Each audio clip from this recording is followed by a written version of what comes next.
দুর্বল মানুষের ক্ষমতাই বা কি ছিল? খানিক পূর্বেও যে নতুন বাড়ি বানানোর পরিকল্পনা করছিল, নতুন দোকান ও ব্যবসা শুরুর পরিকল্পনা করছিল, বিয়ে শাদীর স্বপ্ন দেখছিল, নতুন গাড়ি নতুন জামা কেনায় ব্যস্ত ছিল, ছেলে মেয়ের ভবিষ্যৎ চিন্তায় বিভোর ছিল, সেই ব্যক্তিটি এখন সকল পরিকল্পনা ও স্বপ্ন ভুলে গেল। মায়েরা দুগ্ধপোষ্য শিশুদের ফেলে পালাতে লাগলো, ভয়ে গর্ভবতীদের গর্ভপাত হয়ে গেল। শক্তিশালীরা দুর্বলদের পিষ্ট করে এবং যুবকরা বৃদ্ধদেরকে রেখে ছুটে পালাতে লাগলো। স্বর্ণ রৌপ্য রাস্তার মাথায়, রাস্তার মোড়ে মোড়ে পড়ে রইল। টাকার নোট বাতাসে উঠতে থাকল।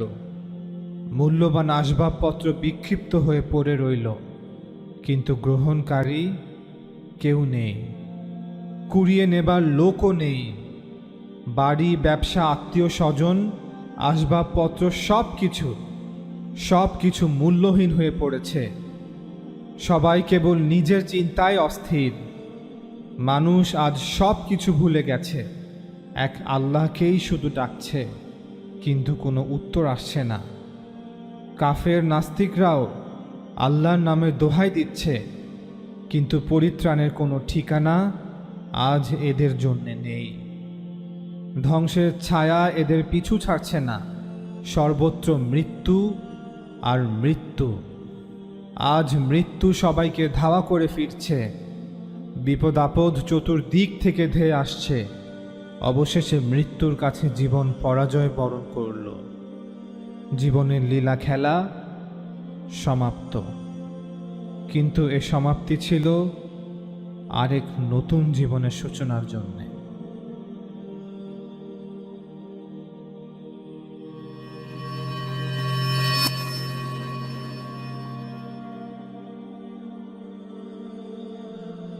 জীবনের চাকা স্বাভাবিক গতিতেই ঘুরছিল। বাজারগুলোতে পূর্বের মতোই হাসি ঠাট্টা ও ধুমধাম জারি ছিল। New York, London, Paris, Moscow, Dubai, Delhi, Karachi, Lahore, Dhaka, সবখানে মহা আড়ম্বরতা বিরাজমান ছিল।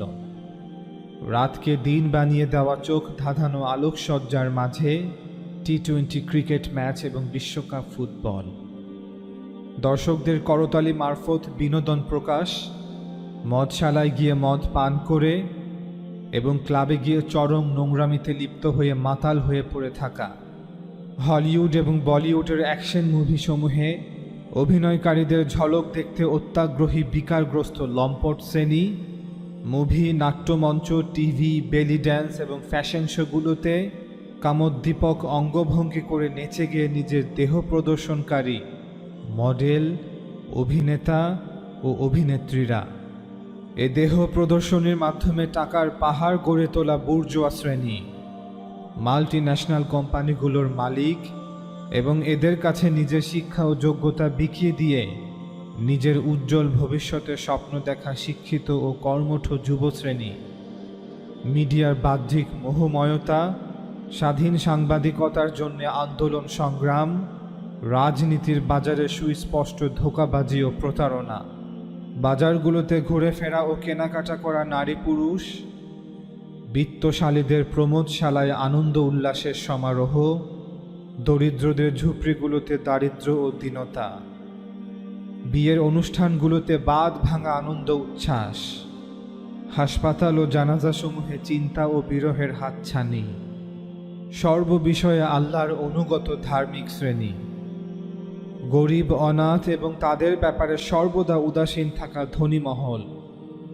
ঘুষের টাকায় পকেট গরম করা সরকারি চাকুরিজীবী, ভেজাল মিশ্রণ ও সিন্ডিকেট তৈরির মাধ্যমে শিল্পপতি বনে যাওয়া হারামখোর ব্যবসায়ী, জনসাধারণকে পিষ্ট করা শাসকবর্গ এবং বিশ্বব্যাপী কর্তৃত্ব প্রতিষ্ঠার স্বপ্নে বিভোর সাম্রাজ্যবাদী সুপার পাওয়ার। সবাই নিজ নিজ কাজ ও ব্যস্ততায় নিমজ্জিত ছিল সেদিন। পৃথিবীবাসী সর্বদা যা করত তাই করছিল। জুলুম নির্যাতনের উপাখ্যান, ধোঁকা ও প্রতারণার দাস্তান, লোভ লালসার পেছনে ছোটাছুটি, গাফলাত ও ঔদ্ধত্যপূর্ণ চালচলন, আল্লাহ ও আখিরাতকে ভুলে থাকা, রাজনৈতিক ও অর্থনৈতিক অস্থিরতা, মাযহাবগত ঝগড়া, সাম্প্রদায়িক বিভেদ, সব কিছু বরাবরের মতো চলমান ছিল সেদিন। নবীর আগমন তো বন্ধ হয়ে গিয়েছিল বহু শতাব্দী আগেই।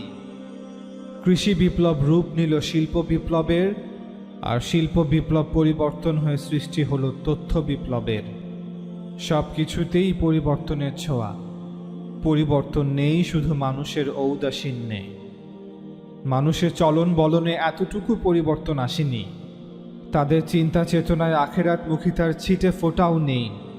সেই আগের মতোই অর্থলুব্ধতা ও সম্পদ উপার্জনের পেরেশানি, সেই প্রেম ভালোবাসার মরীচিকা পানে ছুটোছুটি, সেই মৃত্যু ও অসুস্থতার মতো বিপদ আপদ।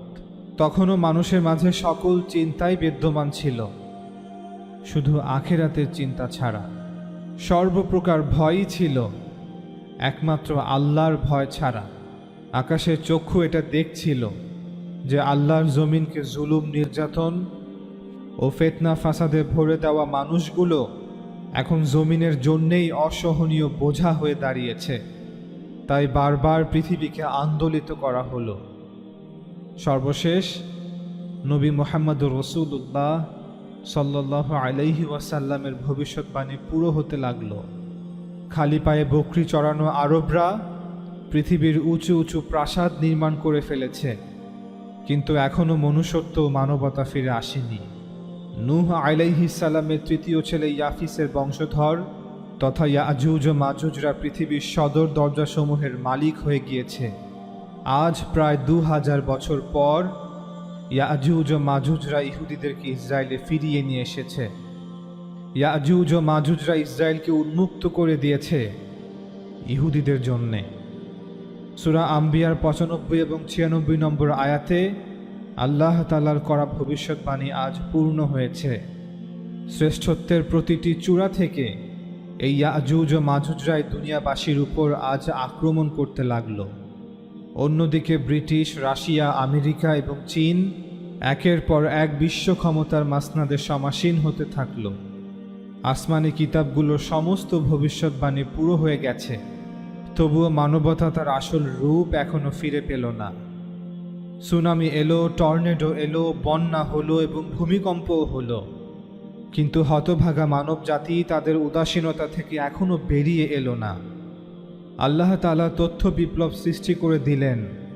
তার অনারব বান্দারা নবী আরবি সাল্লাল্লাহু আলাইহি ওয়াসাল্লামের বাণীকে বহন করে পৃথিবীর আনাচে কানাচে ছুটে বেরিয়েছেন এবং সবার কাছে এর সৌন্দর্য ও যথার্থতা তুলে ধরেছেন, কিন্তু মানুষ এর পরও সতর্ক হয়নি।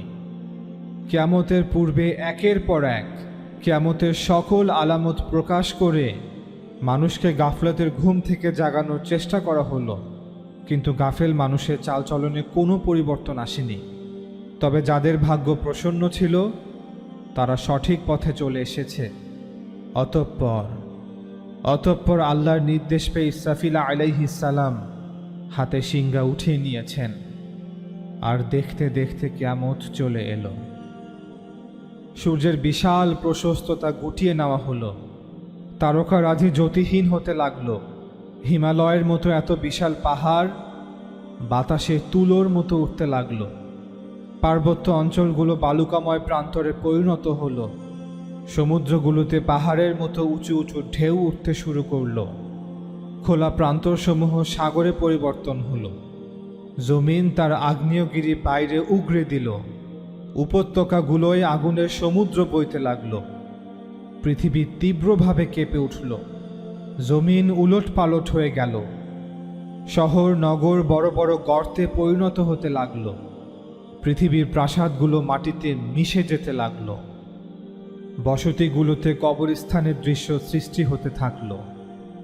দুর্বল মানুষের ক্ষমতাই বা কি ছিল? খানিক পূর্বেও যে নতুন বাড়ি বানানোর পরিকল্পনা করছিল, নতুন দোকান ও ব্যবসা শুরুর পরিকল্পনা করছিল, বিয়ে শাদীর স্বপ্ন দেখছিল, নতুন গাড়ি, নতুন জামা কেনায় ব্যস্ত ছিল, ছেলে মেয়ের ভবিষ্যৎ চিন্তায় বিভোর ছিল, সেই ব্যক্তিটি এখন সকল পরিকল্পনা ও স্বপ্ন ভুলে গেল। মায়েরা দুগ্ধপোষ্য শিশুদের ফেলে পালাতে লাগলো। ভয়ে গর্ভবতীদের গর্ভপাত হয়ে গেল। শক্তিশালীরা দুর্বলদের পিষ্ট করে এবং যুবকরা বৃদ্ধদেরকে রেখে ছুটে পালাতে লাগলো। স্বর্ণ রৌপ্য রাস্তার মাথায়, রাস্তার মোড়ে মোড়ে পড়ে রইল। টাকার নোট বাতাসে উঠতে থাকল। মূল্যবান আসবাবপত্র বিক্ষিপ্ত হয়ে পড়ে রইল, কিন্তু গ্রহণকারী কেউ নেই, কুড়িয়ে নেবার লোকও নেই। বাড়ি, ব্যবসা, আত্মীয় স্বজন, আসবাবপত্র সব কিছু মূল্যহীন হয়ে পড়েছে। সবাই কেবল নিজের চিন্তায় অস্থির। মানুষ আজ সব কিছু ভুলে গেছে, এক আল্লাহকেই শুধু ডাকছে, কিন্তু কোনো উত্তর আসছে না। কাফের নাস্তিকরাও আল্লাহর নামে দোহাই দিচ্ছে, কিন্তু পরিত্রাণের কোনো ঠিকানা আজ এদের জন্য নেই। ধ্বংসের ছায়া এদের পিছু ছাড়ছে না, সর্বত্র মৃত্যু আর মৃত্যু। আজ মৃত্যু সবাইকে ধাওয়া করে ফিরছে। বিপদ আপদ চতুর্দিক থেকে ধেয়ে আসছে। অবশেষে মৃত্যুর কাছে জীবন পরাজয় বরণ করল। জীবনের লীলা খেলা সমাপ্ত, কিন্তু এ সমাপ্তি ছিল আরেক নতুন জীবনের সূচনার জন্য।